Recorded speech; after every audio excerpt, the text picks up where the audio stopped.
Assalamualaikum warahmatullahi wabarakatuh. Salam sejahtera untuk kita semua. Saat ini saya berada di gedung B ya, DPD, Dewan Perwakilan Daerah Republik Indonesia di Senayan. Dan di sini ada rapat dengar pendapat umum. Jadi ada dua narasumber, satunya PGRI, ya satunya sebenarnya saya diundang sebagai pakar pendidikan dan juga Dewan Pakar Federasi Serikat Guru Indonesia. Nah, seperti apa kita bicara tentang PPDB sistem zonasi? Ikuti terus dalam video ini, tapi sebelumnya jangan lupa untuk di like, share, comment, dan subscribe. Bagi yang belum subscribe, segera subscribe untuk terus terupdate dengan video-video pendidikan dan anak. Oke.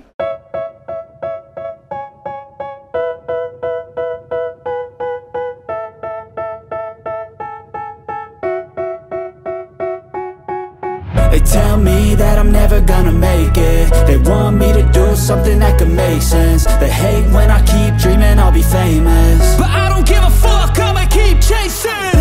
I got all this potential that's deep inside of me, but they hate when you're successful cause they try to be. They sit there being judgmental because you're trying things, and they just want you to settle and do the right thing. So get it good. Pada hari ini, Senin tanggal 4 September 2023, rapat dengar pendapat umum Komite 3 DPD RI saya nyatakan dibuka dan terbuka untuk umum.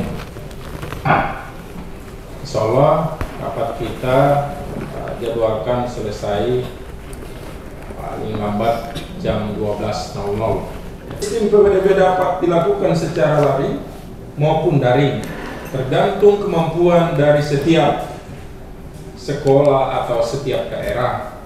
Ada beberapa jalur-jalur PPDB yang dapat ditempuh untuk mendaftarkan diri ke sekolah yang baru, di antaranya jalur zonasi, jalur prestasi, jalur afirmasi, dan jalur pindah tugas orang tua. Nah, ini kadang-kadang banyak diselewengkan yang begini. Adapun presentasi dari keempat jalur tersebut adalah jalur zonasi 50%, jalur prestasi 30%, jalur afirmasi 15%, dan jalur perpindahan orang tua wali 5%.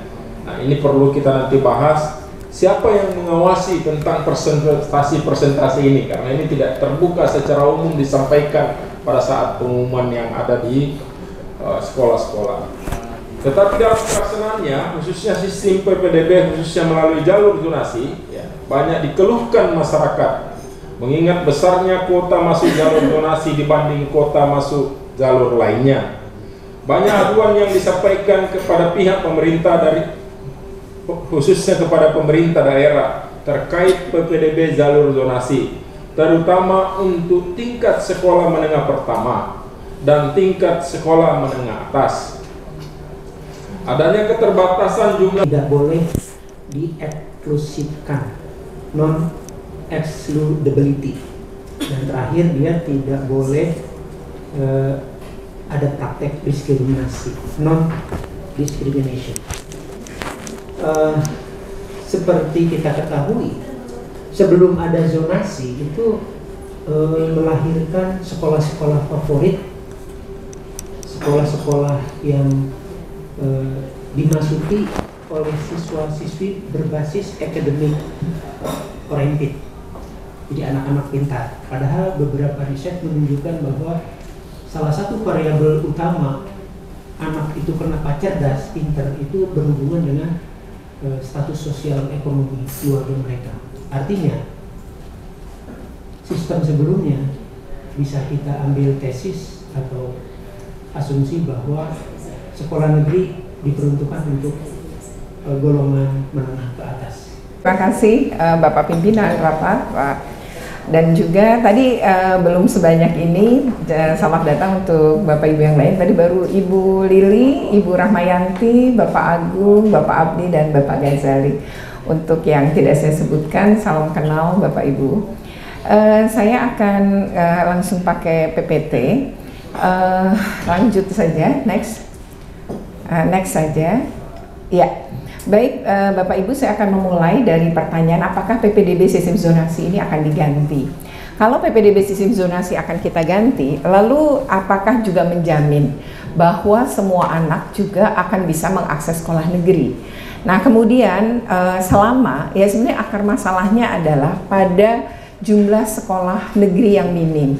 Jadi kalau kita melihat data, maka pada masa Presiden Soeharto, beliau itu membangun sekolah-sekolah dasar itu dengan jumlah yang luar biasa banyak, karena ketika itu target beliau adalah melek huruf.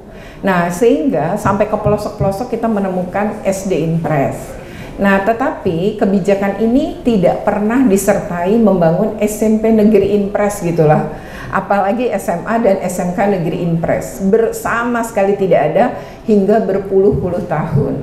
Sekarang kita baru bisa melihat contohnya Kota Bogor yang kemarin mungkin wali kotanya sangat viral gitu karena ada 20 orang anak dengan ayah ibu yang berbeda berada dalam satu kakak. Nah itu sebenarnya kalau kita merujuk pada data Bogor, Bogor itu memiliki 200-an sekolah SD, tapi begitu SMP cuma punya 20, begitu SMA hanya punya 10, jadi bentuknya piramid. Kejadian yang sama terjadi di DKI Jakarta. DKI Jakarta itu punya 900 SD, tapi begitu masuk SMP 290, begitu masuk SMA 117, dan begitu ke SMK 63 sebelum kebijakan PPDB. Lalu Pemprov DKI baru menyadari bahwa mereka itu kok bisa ya SMK kami negeri itu hanya 63 sementara swastanya 440. Maka kemudian Pemprov DKI mulai membangun sekolah negeri untuk SMK, yaitu tambahannya 10 dalam 7 tahun terakhir. DKI agak masalah dengan tanah karena pembebasan lahan sesuai dengan Permendikbud standar sarana itu sulit sekali diperoleh saat ini di DKI, sehingga DKI melakukan regrouping sekolah-sekolah SD yang menurut mereka ini kekurangan murid atau muridnya bisa digabung.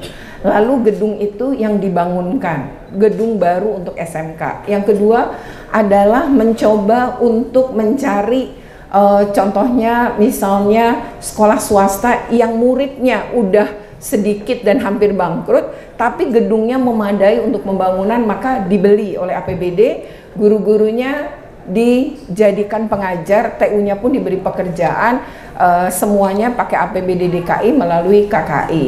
Nah terakhir Pemprov DKI juga sadar kami tidak bisa menambah SMA negeri dan SMK negeri karena berbagai sebab, maka mereka kemudian membuat PPDB bersama sekolah swasta, di mana sekolah-sekolah swasta itu diberi murid 20 orang dan jumlah sekolah swasta yang ikut hingga hari ini mencapai 250 sekolah, di mana anak yang 20 ini masuk melalui PPDB bersama dan mereka dibiayai hingga lulus dengan APBD DKI Jakarta. Itu juga membantu sekolah-sekolah swasta yang ternyata kekurangan murid, sehingga kalau tidak 60 maka tidak dapat dana BOS, ini kemudian juga terbantu. Prinsip yang ketiga misalnya DKI memandang bahwa sekolah-sekolah swasta ini juga punya jasa untuk bangsa ini, sehingga mereka pun sebaiknya juga tidak ditutup sepanjang mereka kita bisa sharing atau bisa saling membantu anak bangsa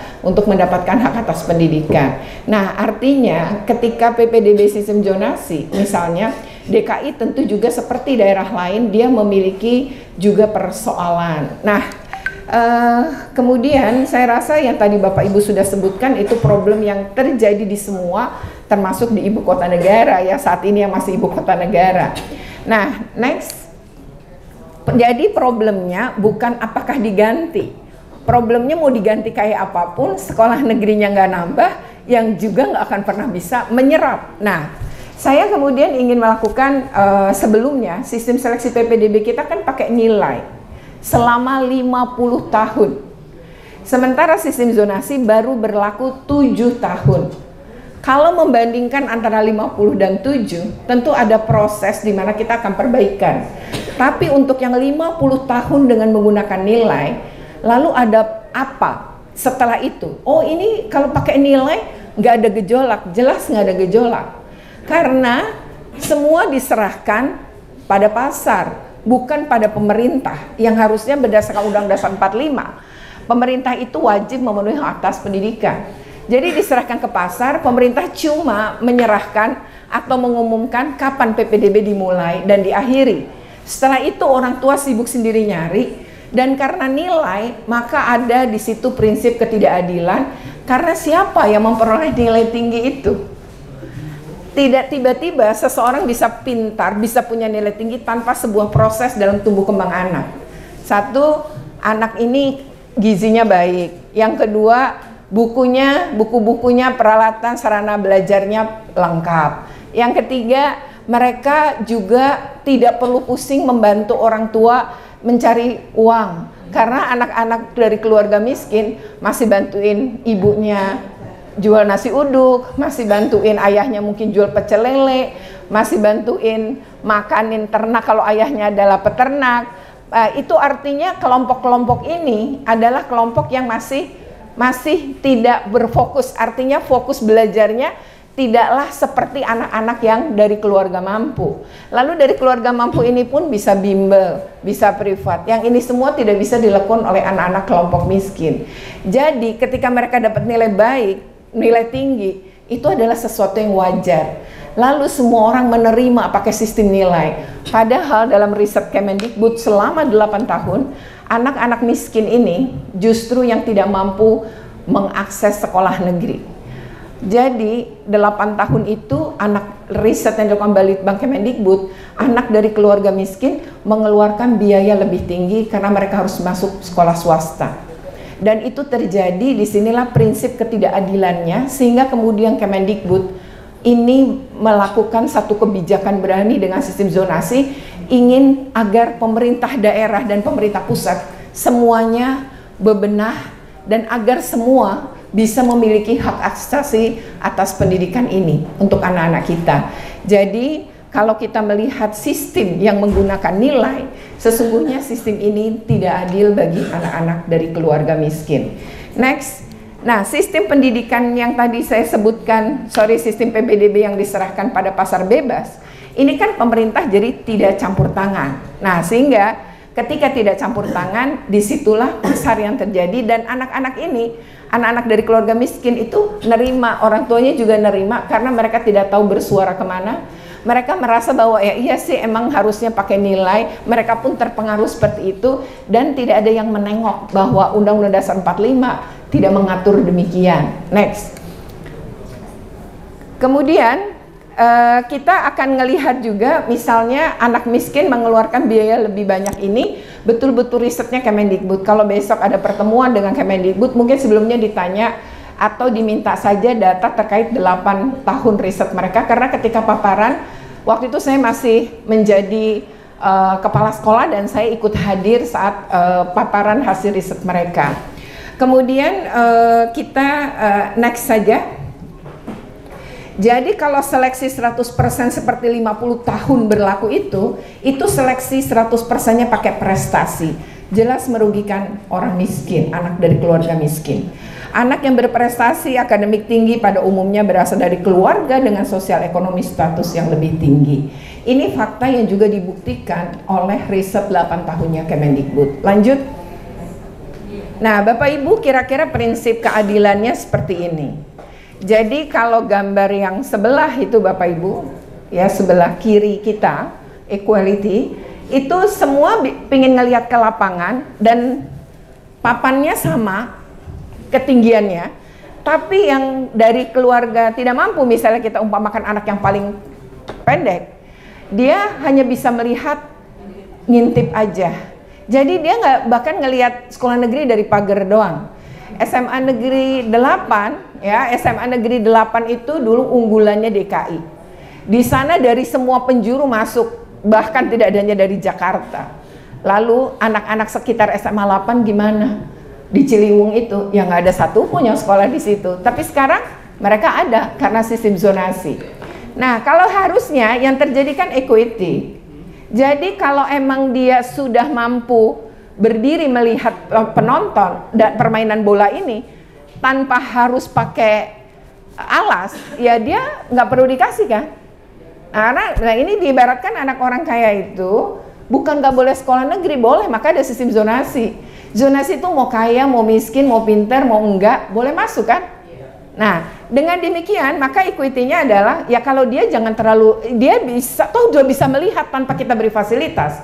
Tapi untuk adik yang kecil ini, dia butuh 2 alas untuk bisa melihat. Dengan begitu pandangannya menjadi sama. Nah, keadilannya itu di sini. Prinsipnya zonasi itu sebenarnya ini. Nah, next. Nah, saya menjadi komisioner KPAI periode 2017-2022 selama 5,5 tahun, dan sepanjang itu saya fokus kebetulan di pendidikan, saya fokus betul pengawasan PPDB. Dan saya melihat dengan mata kepala saya sendiri karena kami bersama-sama. Kemendikbud itu melakukan pendampingan ketika sistem zonasi ini baru diterapkan. Sebenarnya Permendikbud nomor 1 tahun 2021 itu sudah settle, di mana itu segala kekurangan sebelumnya tiap tahun berubah. Dan sebenarnya itu kenapa kemudian kita sebut dengan settle, karena Permendikbud nomor 1 ini, dia membebaskan kepada daerah untuk mendapatkan zonasi.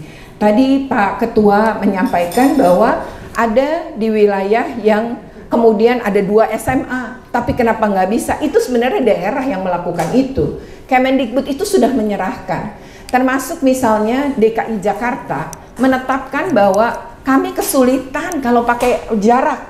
Karena kami punya apartemen, kami punya banyak apartemen, punya banyak rumah susun, semuanya ke atas. Kalau ada sekolah di depan rusun, ya habis untuk anak yang berada di dalam satu rusun. Oleh karena itu, demi keadilan kami tidak menggunakan itu, tapi menggunakan sistem administrasi yaitu RT, RW, dan kelurahan. Dengan RT, RW ini membuat kondisi itu lebih baik. Lalu bagaimana dengan rumah susun dan apartemen ini? Kan mereka juga pada satu titik loh, kalau satu titik aja pakai meteran, semua keterima. Nah, mereka yang berada satu titik diberi keistimewaan, 2 kelas. Jadi ada 2 rombongan belajar khusus anak dari sana. Nah, ini yang kemudian dilakukan karena toh prinsipnya tidak semuanya PPDB SD, tidak semuanya PPDB SMP, kan beragam-ragam. Maka diberikan 2 kelas khusus. Itu adalah dalam upaya tadi keadilan. Saya memberikan contoh DKI ya mungkin karena saya juga tahu dan DKI sudah ditetapkan oleh Kemendikbud sebagai salah satu percontohan di nasional yang bisa dijadikan juga contoh bagi teman-teman dari daerah lain. Nah, dengan demikian maka mereka melibatkan RT. Jadi kepala-kepala sekolah itu betul-betul datang ke RT-RT. Mungkin Pak Heru ini kepala sekolah, Sekjen FSGI, dan beliau juga terlibat ya Pak Heru. Bahkan jadi RT-RT ini dilibatkan untuk tahu berapa anak itu betul di situ enggak. Jadi betul-betul bukan orang yang tiba-tiba datang lantaran PPDB, atau bukan orang yang tiba-tiba masuk dalam KK terus nggak pernah kenal tuh. Nah, ini yang kemudian diberlakukan lah. Jadi DKI sudah bisa prediksi tahun depan yang lulus SMP berapa, yang lulus mau ke SMA, yang lulus SD mau ke SMP berapa. Itu menghitung mereka juga PPDB bersama dengan sekolah swastanya tuh butuh berapa. Sekolah mana yang butuh ditambah. Jadi mereka bikin perencanaan banget dengan menghitung kan gampang. Jumlah anak yang di SD itu bisa dicek. Sekarang pakai data Dapodik. Nah, ini yang membuat Pemprov DKI melakukan itu. Tapi saya mengapresiasi banyak daerah sepanjang saya menjadi KPAI. Yang pertama adalah Kota Bekasi. Kota Bekasi itu mereka pas sistem PPDB zonasi baru sadar. Iya ya, di kami ini penyangga Jakarta, banyak perumahan baru, tapi kok nggak ada sekolah negeri. Akhirnya mereka bikin 7 SMP negeri baru. Lalu Tangerang kan sama, perbatasan dengan Jakarta, banyak perumahan baru, belum lagi yang lama juga belum ada pemerataan sekolah negeri. Maka mereka bikin 9. Banten, ya kebetulan ada Pak Abdi, Banten ini juga merencanakan bahkan mereka sudah menganggarkan untuk 12 SMA baru. Kenapa kok banyak SMA dan SMK? Karena memang kurangnya di situ. DKI menambah 10 SMK negeri, sementara Depok, berarti Jawa Barat ya, menambah SMA negeri 1, juga SMA negeri. Kemudian Kalimantan Barat misalnya dia juga menambah. Kedua, kami mendukung tumbuh kembang anak-anak secara optimal. Salah satunya mengenai pencernaan yang sehat. Mungkin kita baru lihat nih di media sosial sekarang banyak sekali orang anak-anak muda yang sudah kena asam lambung akut. Nah itu kenapa? Karena memang dari SD, SMP, SMA mereka jarang sarapan. Saking kejauhan sekolah, tidak sempat sarapan, berubah pola makan. Itu ketika mereka umur 20-30 langsung tiap minggu ke dokter, yang sebulan sekali ada yang dirawat, itu karena ketidaksehatan lambung. Bagaimana mau kinerja baik? Bagaimana kita mau Indonesia emas kalau kita tidak siapkan? Lalu anak-anak kita ini sering makan sosis, nugget, semuanya serba yang diawetkan. Padahal ini bahaya. Nah, tapi kalau rumahnya dekat, maka dari SD orang tua tuh bisa, kan SD itu dekat banget sama rumah biasanya. Bisa ngantar makanan yang udah mateng, dan itu banyak sekarang diperlakukan. Orang tua datang titip ke piket, nanti udah pakai nama, anaknya akan ngambil. Nah, ini hal sepele tapi akan mampu mendukung tumbuh kembang anak-anak kita, dan itulah generasi ke depan. Kita akan punya generasi yang sehat. Yang sehat itu berarti biasanya orang akan kreatif, kemudian orang itu juga punya kinerja yang baik. Ini akan berimbas pada kemajuan Republik ini. Lanjut, lebih berkeadilan. Mungkin tadi gambar tadi sudah menggambarkan ya, kenapa lebih berkeadilan. Kemudian berikutnya itu saya mengutip mungkin pasal 31 ya, bahwa di situ jelas ya, setiap warga negara berhak mendapat pendidikan. Setiap warga negara wajib mengikuti pendidikan dasar dan pemerintah wajib membiayainya. Bahkan termasuk ketentuan wajib belajar 9 tahun. Jadi dengan banyak sekolah negeri baru, ini kan kehadiran negara ada. Yang kedua, negara pasti akan memikirkan nih gurunya harus nambah, tenaga kependidikannya harus nambah, yaitu sebuah konsekuensi logis. Dan itu harus dilakukan karena kita punya amanat pasal 31. Lanjut, nah berikutnya adalah mendorong daerah-daerah ini menambah jumlah sekolah negeri baru. Dan ini juga bisa menjadi, sebenarnya ini mau 2024, bisa saja nih masyarakat kita bikin pemilih cerdas. Coba lihat kepala daerah mana yang secara signifikan menambah sekolah negeri baru. Sebagai bentuk mereka nyadarin hak atas pendidikan bagi anak-anak itu penting. Nah dengan demikian kita bisa ukur, nah layak tuh dipilih lagi gitu. Kalau dia sudah membangun, artinya ini mendorong sebenarnya, mendorong hal-hal yang positif bagi pemenuhan hak anak-anak. Nah, membangun sekolah negeri baru pun dibutuhkan masyarakat karena sesuai dengan ketentuan peraturan pemerintah di nomor 2 tahun 2018 tentang standar pelayanan minimal. Di situ pada pasal 3 disebutkan bahwa urusan pemerintah wajib yang berkaitan dengan pelayanan dasar diantaranya adalah pendidikan. Oleh karena itu, Pemda wajib menyediakan pelayanan dasar terkait pendidikan. Karena SD dan SMP berada di pemerintah kabupaten kota, SMA dan SMK berada di pemerintah provinsi, maka tentu ini PP nomor 2 tahun 2018 terkait dengan SPM ya sesuai gitu dengan kewenangannya.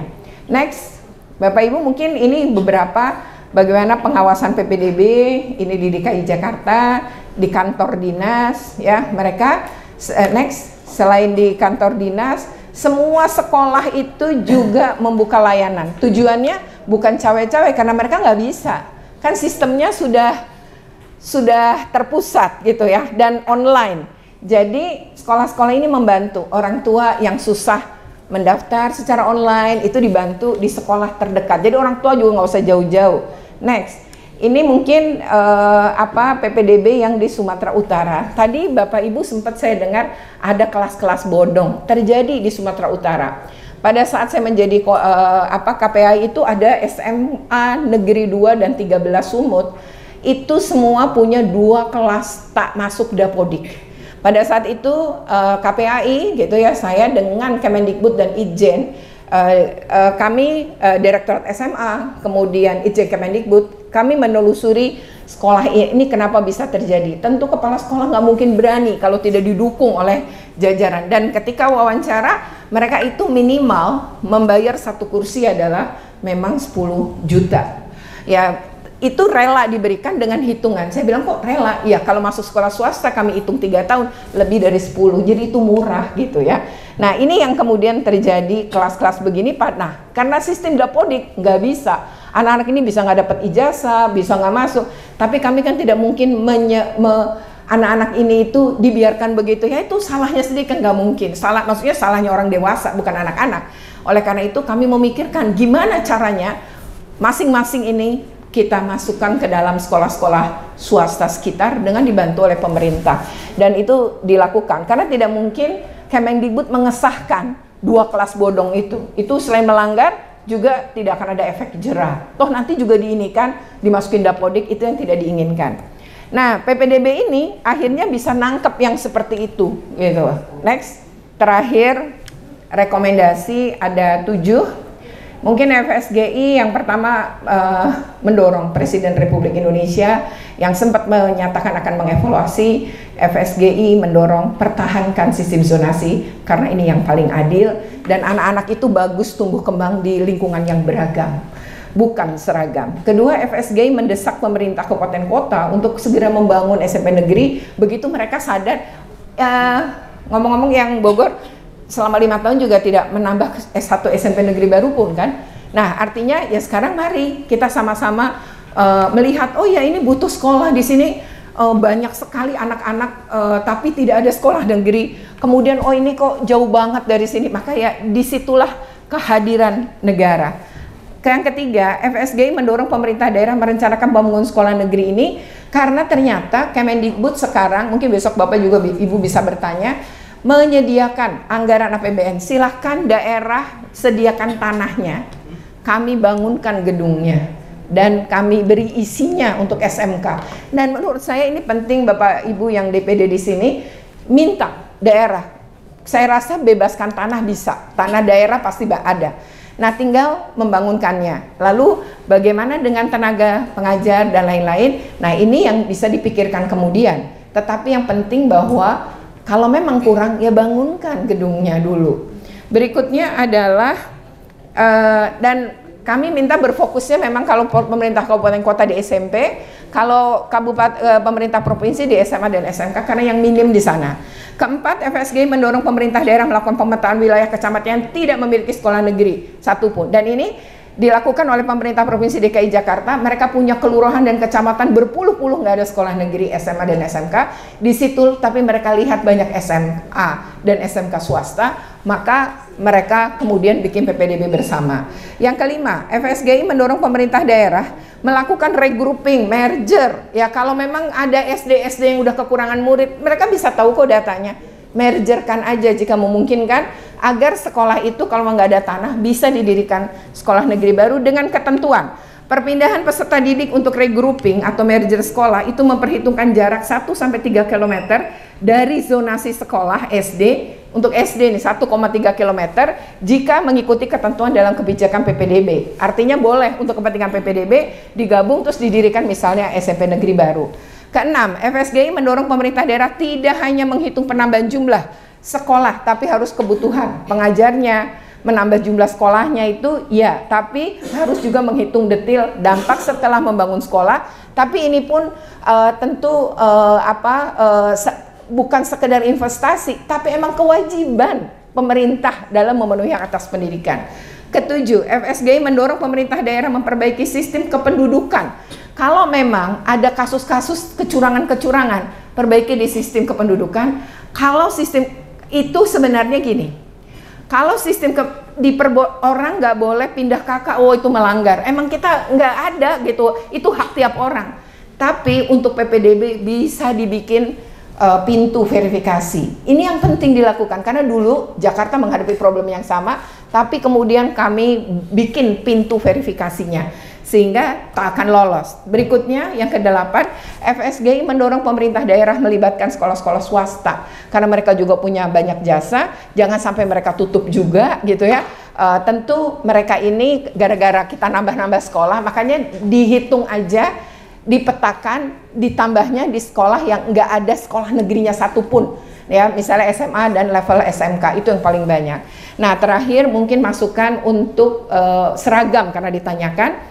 Kalau FSGI terkait seragam, ya menurut kami digratiskan juga nggak mungkin. Tapi kalau memang anak-anak mau pakai seragam, maka silakan aja dibeli masing-masing, nggak perlu sekolah yang menyediakan. Karena problem ini di Jogja dari temuan saya waktu masih di KPAI, ternyata itu seragam tuh mereka ngumpulin, ada satu perusahaan ya pengadaan, harganya kemudian di Longan Tinggi ini kerjasamanya dengan para orang tua murid. Lalu bilang, oh nggak ada di sekolah, tapi ngumpul di suatu tempat. Misalnya di salah satu komite, kemudian ngambil bajunya di sana.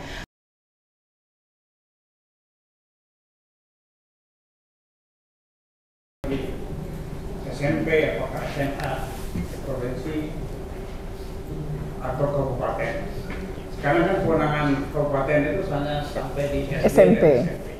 Sedangkan SMA adalah provinsi. Dari pengalaman saya, Pak, dengan APBD saya yang tinggi, sebenarnya tidak ada masalah. Sekolah dan beberapa sekolah yang tidak bangun.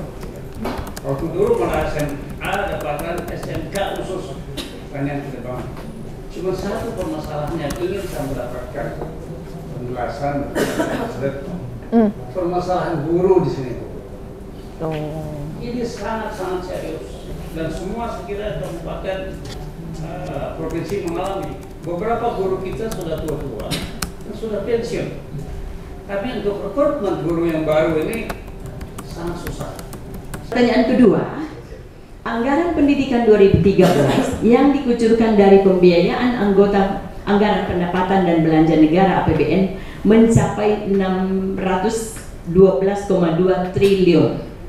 Pembiayaan ini paling tinggi sepanjang sejarah yang saya tahu. Sebagai Ketua PGRI dan pakar pendidikan, bagaimana pemantauan dan penilaian Bapak Ibu melihat postur APBN 2023 dan kesesuaian alokasinya untuk sektor pendidikan, khususnya dalam upaya menyelesaikan masalah pendidikan Indonesia, termasuk masalah dalam PPBD sistem zonasi yang juga terkendala kuota serta ketersediaan sarana prasarana gedung sekolah.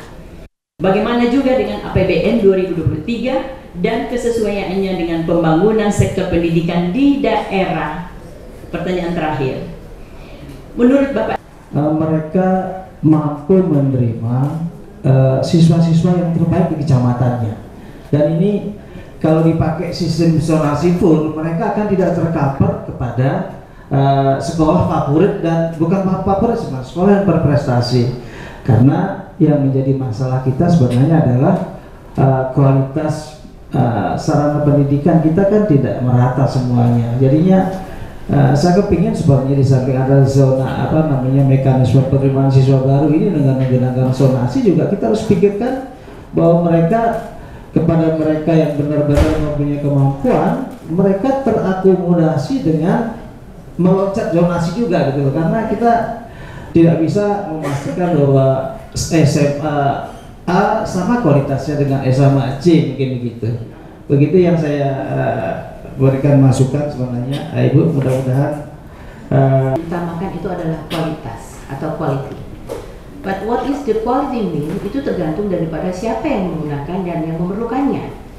Jadi ada beberapa yang menurut pendapat saya dimensi yang perlu kita perhatikan terkait dengan kualitas yang dibutuhkan oleh setiap para pemakai, dan ini adalah yang berkaitan dengan kualitas pengguna jasa. Jadi kalau kita kembalikan dengan beberapa dimensi tadi setelah yang terjadi di PGRI, perlu saya minta waktu sedikit. Ini curhat saya untuk PGRI dan disampaikan kepada Ketua PGRI Pusat. PGRI Kabupaten Gorontalo, sejak suami saya menjabat sebagai Bupati Gorontalo 2 periode, saya menjadi Ketua PGRI, Pak. Pada saat pemilihan yang kedua saya dicurangi sesuai anggaran dasar dan anggaran rumah tangga.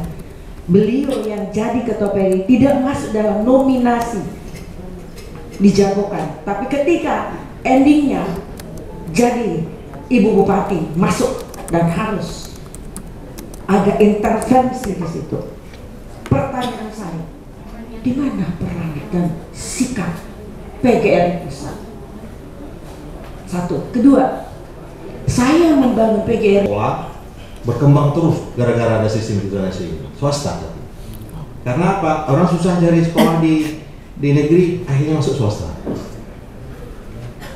Namun saya bukan pemilik sekolah, saya ini anggota dewan yang kerja. Masuarakan nanti di Pak Menteri ada kekurangan-kekurangan, betul tadi yang disampaikan oleh, kadang-kadang kan kita masyarakat melihat kualitas, jadi terpaksa dia melompat ke tempat yang lain karena melihat kualitas. Nah itu mungkin sama-sama kita usulkan ada pengawasan khusus dari Kementerian Pendidikan. Misalnya kalau di satu daerah, misalnya kita lihat ada lembaga pendidikan di mana letak kekurangannya. Misalnya kalau guru misalnya di situ kurang berkualitas, maka waktunya saya tidak satu persatu ya, saya lebih kepada umum. Yang pertama, kalau kita bicara pendidikan, kita tidak hanya bicara kualitas, tapi akses. Jadi akses dan kualitas. Bagaimana kita mau berbicara keadilan kalau aksesnya saja susah ditempuh, susah dimasuki. Jadi akses itu yang pertama, baru kemudian kita berbicara kualitas. Mungkin kalau dari sisi kualitas, sekolah-sekolah negeri dengan sistem zonasi ini sebenarnya hendak diperbaiki.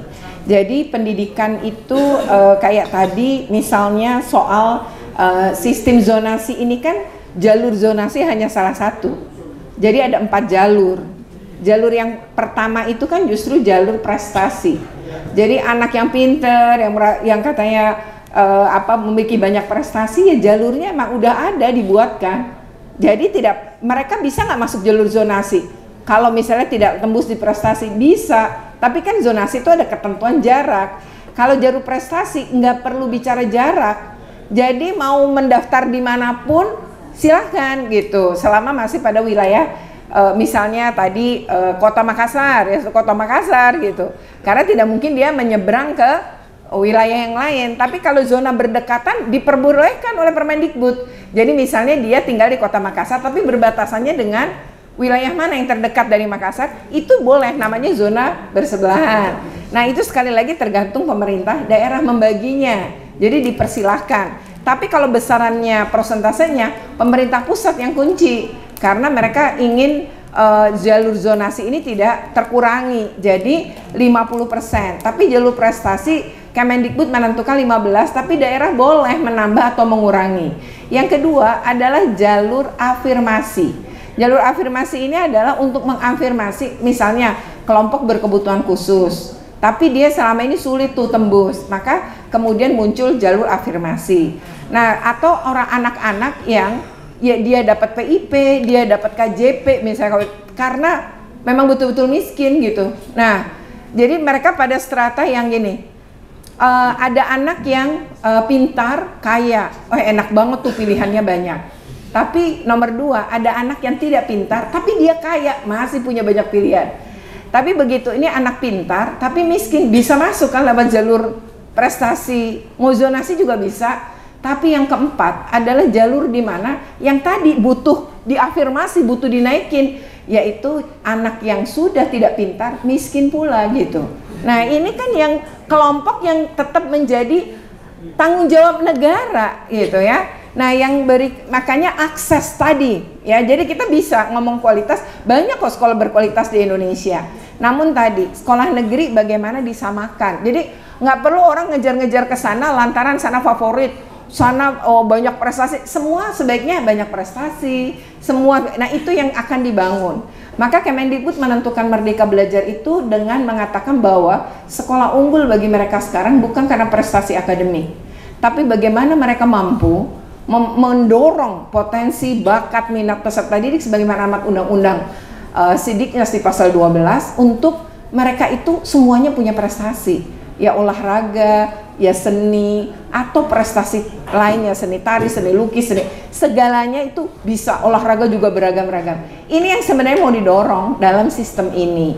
Nah yang keempat ada namanya PTO, perpindahan tugas orang tua. Ini yang sebenarnya jumlahnya hanya 2,5%, tetapi ya kerap kali menjadi problem. Karena ini apa dasar perpindahan ini gitu. Nah kemudian dulu bayangan pindah tuh gini, ASN atau tentara, polisi kadang dipindah tiba-tiba. Nah pada proses itu gimana anak-anak mereka yang mereka harus pindah ke tempat yang berbeda provinsi. Nah disinilah kemudian jalur PTO ini dilahirkan. Tapi sekarang perpindahan antar kecamatan kok bisa gitu di beberapa tempat. Nah ini sekali lagi bagaimana daerah sebenarnya mengunci. Ya mungkin ini bisa masukan juga buat Kemendikbud. Bikin aturan yang jelas soal PTO. Karena PTO ini jadi nggak jelas. Semua diserahkan daerah, daerahnya suka-suka aja. Masa pindah dari kecamatan Cilincing ke kecamatan Koja yang deket banget tak masuk PTO. Padahal ke rumahnya mungkin nggak pindah. Kerjanya doang yang pindah. Nah ini makanya perlu penambah PTO ini perlu ditertibkan. Nah, misalnya saja beberapa daerah ketika jalur zonasi sisa, ternyata ada daerah yang jalur zonasinya sisa, dikasih ke siapa? Prestasi. Ini kan dalam upaya juga mendukung anak-anak yang memang memiliki prestasi. Nah, berikutnya lagi tadi disebutkan juga bagaimana ini nggak bisa kita itu keluar yang namanya masih 7 tahun dibanding yang 50 tadi. Oke ya, demikian video ini ya. Selesai sudah acara rapat dengar pendapat umum tentang PPDB sistem zonasi. Dan saya akan kembali ke kantor ya. Tadi seru banget ya karena memang anggota-anggota DPD-nya juga aktif, masukannya banyak gitu ya. Dan juga akrab, cair banget ya. Memang menyenangkan banget dan mudah-mudahan ini bisa memberikan masukan ya untuk pemerintah juga. Untuk para teman-teman DPD juga gitu ya, untuk bagaimana kebijakan PPDB sistem zonasi ini diperbaiki, dievaluasi. Oke, demikian. Jangan lupa untuk di like, share, komen, dan subscribe. Bagi yang belum subscribe, segera subscribe untuk terus terupdate dengan video pendidikan dan anak.